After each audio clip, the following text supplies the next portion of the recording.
উপস্থিত সবাইকে ধন্যবাদ জানাই এবং এরকম একটি আয়োজন করার জন্য পাণ্ডুলিপি প্রকাশনের প্রকাশক বাজিদ মোহাম্মদ ফয়সাল ভাইকে প্রথমে ধন্যবাদ জানাচ্ছি এবং এই আয়োজন যে ফাউন্ডেশন করেছে জয়তুন ওয়েলফেয়ার ট্রাস্ট, যে জয়তুন ওয়েলফেয়ার ট্রাস্টিও চেয়ারম্যান হিসেবে দায়িত্ব পালন করছেন এই যে নারীর প্রাকৃতিক পরিচর্যা বইটি লিখেছেন রাবেয়া তাহেরা আব্দুল মজিদ, ওনার জন্য শুভকামনা রইল। বিশেষ করে ইসলামিক যে সাহিত্য রয়েছে, ইসলামের সাহিত্যের ক্ষেত্রে অনেকের বই রয়েছে, তার মধ্য থেকে এই বইটি ওনার প্রথম বই এবং আমি আশা রাখি আপনাদের জীবনের প্রতিটা মুহূর্তে অনেক বড় ভূমিকা পালন করবে এবং এরকম আয়োজন সচরাচর আমরা দেখি না। এবং পাণ্ডুলিপি প্রকাশন সিলেটের মধ্যে যতগুলো প্রকাশনী আছে, শুধু সিলেটেই নয়, বাংলাদেশের জানেন বইমেলা প্রতি ফেব্রুয়ারি মাসে হয়। সেই ফেব্রুয়ারি মাসে বিশেষ করে সিলেট থেকে ইসলামী চিন্তা চেতনা, তারপর মূল্যবোধ সৃষ্টিতে শুদ্ধ চিন্তার লেখক সমাজদেরকে নিয়ে বই প্রকাশ করে যাচ্ছেন পাণ্ডুলিপি প্রকাশন দীর্ঘ 24 বছর ধরে। ওনাদেরকেও ধন্যবাদ জানাই। চলে যাচ্ছি নারীর প্রাকৃতিক পরিচর্যা বইয়ের পরিচিতি পর্বে। রাবেয়া তাহেরা আব্দুল মজিদ একাধারে লেখক, সংগঠক এবং সমাজসেবী। ইসলামের বিভিন্ন বিষয় নিয়ে তার রয়েছে গভীর আগ্রহ। এ নিয়ে আগ্রহের কেন্দ্রবিন্দুতে অবস্থানরত করছে তার দায়সুলভ মন মানসিকতা। প্রবাসী থেকেও তিনি দিনের জন্য কাজ করছেন নিয়মিত। আত্মপ্রচারের মোহ থেকে দূরে অবস্থানকারী রাবেয়া তাহেরা আব্দুল মজিদ একটি সোনালী সমাজ বিনির্মাণের চেষ্টায় নিরত রয়েছেন। রাবেয়া তাহেরা আব্দুল মজিদ 1961 খ্রিস্টাব্দে 20 নভেম্বর জন্মগ্রহণ করেন। তার পিতার নাম মাওলানা লুৎফুর রহমান এবং মাতার নাম নাজমা খানম।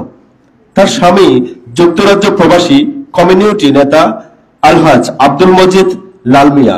তিনি একজন নিবেদিত প্রাণ সমাজসেবক ও সংগঠক।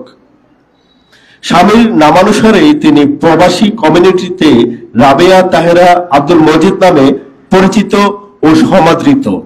স্বামীর মতো তিনিও প্রতিনিয়ত সমাজসেবায় নিয়োজিত রয়েছেন। কয়েক যুগ থেকে সেখানে বসবাসের ফলে তিনি সকলের একেবারে আপনজন হয়ে উঠেছেন। সুখে দুঃখে তারা দুজনেই মানুষের পাশে দাঁড়ান, যা তাদেরকে আলাদাভাবে সম্মানিত ও মর্যাদাবান করে তুলেছে। রাবেয়া তাহেরা আব্দুল মজিদ নানাভাবে সমাজ কল্যাণে ভূমিকা রাখছেন। তিনি জয়তুন ওয়েলফেয়ার ট্রাস্ট এর চেয়ারম্যান হিসেবে দায়িত্ব পালন করছেন। তিনি বিভিন্ন সময় এই ট্রাস্টের মাধ্যমে সমাজ কল্যাণমূলক ও ধর্মীয় কাজ সম্পাদন করে থাকেন। রমজান উপলক্ষেও ফ্রি কোরআন মাজিদ বিতরণ কর্মসূচি হাতে নেন, যা কোরআনের প্রতি তার গভীর ভালোবাসারই বহিঃপ্রকাশ।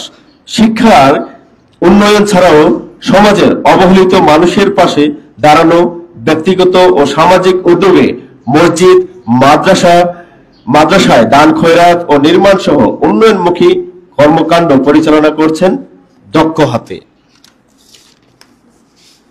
রাবেয়া তাহেরা আব্দুল মজিদ গভীরভাবে ঐতিহ্যপ্রীতি ধারণ করেন। এর মধ্যে আছে ইসলামের সোনালী গৌরব গাথা এবং প্রেরণা শিকড়, যা তাকে ইসলাম নিয়ে গঠন পাঠন এবং গবেষণায় উদ্বুদ্ধ করে। একজন দায়ী হিসেবে তিনি ইসলাম সম্পর্কে জানার চেষ্টা করেন। শুধু তাই নয়, এসবের প্রচারেও তিনি নিজের অবস্থান থেকে কাজ করছেন অবিরাম। এজন্য লেখালেখিকেই তিনি মোক্ষম অস্ত্র হিসেবে গ্রহণ করেছেন। তিনি অনলাইন মাধ্যম সহ বিভিন্ন পত্রপত্রিকায় লেখালেখি চালিয়ে যাচ্ছেন ইসলামের বিভিন্ন বিষয় নিয়ে। নারীর প্রাকৃতিক চর্চা তার প্রথম গ্রন্থ। এই গ্রন্থে তার গবেষণামূলক মন, মস্তিষ্ক এবং চিন্তালব্ধ নির্যাস পরিচিতি লক্ষ্য করা হয়েছে। রাবেয়া তাহেরা আব্দুল মজিদ রচিত নারীর প্রাকৃতিক পরিচর্যা গ্রন্থটি বাংলা সাহিত্যে, ইসলামী সাহিত্যে একটি নতুন সংযোজন। এই গ্রন্থে নারীর বিভিন্ন বিষয়, শারীরিক বিভিন্ন বিষয় সমস্যা নিয়ে অত্যন্ত সুন্দরভাবে আলোচনা করা হয়েছে। এই বিষয়গুলো আলোচনায় যেমন ইসলামী শরিয়া বিধিবিধান বর্ণিত হয়েছে, তেমনি বৈজ্ঞানিক আলোচনাও স্থান পেয়েছে। প্রাসঙ্গিকভাবে পৃথিবীতে মানব জাতির ধারাবাহিকতা সংরক্ষণের যে প্রাসঙ্গিকতা, প্রয়োজনীয়তা, এর পেছনে যে মূল উপযোগিতা, লেখক অত্যন্ত সুন্দরভাবে তাদের পরিচর্যা কথা তুলে এনেছেন। নারীদের যে শারীরিক বিভিন্ন বিষয় রয়েছে সেই বিষয়গুলোর সংকটকালীন সময়ে নারীর বিধিবিধান তথা পবিত্রতা অর্জন, শরীয়তকে মানার সীমারেখা এবং নারীর প্রতি অপরিসীম করুণার চিত্র অত্যন্ত সুন্দরভাবে প্রতিফলিত হয়েছে এ গ্রন্থে। সর্বোপরি মানব জীবনের সাথে জড়িত সামগ্রিক পবিত্রতা অর্জনের বিষয়বস্তুও আলোচিত হয়েছে সমান প্রাসঙ্গিকতায়। এই গ্রন্থটি যেমন নারীদের মৌলিক ও অত্যাবশ্যকীয় বিষয় জানতে সহায়ক ভূমিকা রাখবে, তেমনি নারী পুরুষ উভয়েই বেঁচে যাবে নানা রকম ভয়াবহ পরিস্থিতি থেকে। সর্বোপরি লেখক অত্যন্ত সুন্দরভাবে 7টি প্রশ্নোত্তরের মাধ্যমে নারীদের অনেক সমস্যার সমাধান তুলে এনেছেন। কুরআন, সুন্নাহ, ইজমা, কিয়াস এবং বিশ্বের খ্যাতনামা উলামায়ে কেরাম স্কলারদের বক্তব্যের আলোকেই তিনি সাজিয়েছেন এই গ্রন্থটি, যা গ্রহণযোগ্যতার মানদণ্ড উতরে যাবে নিঃসন্দেহে।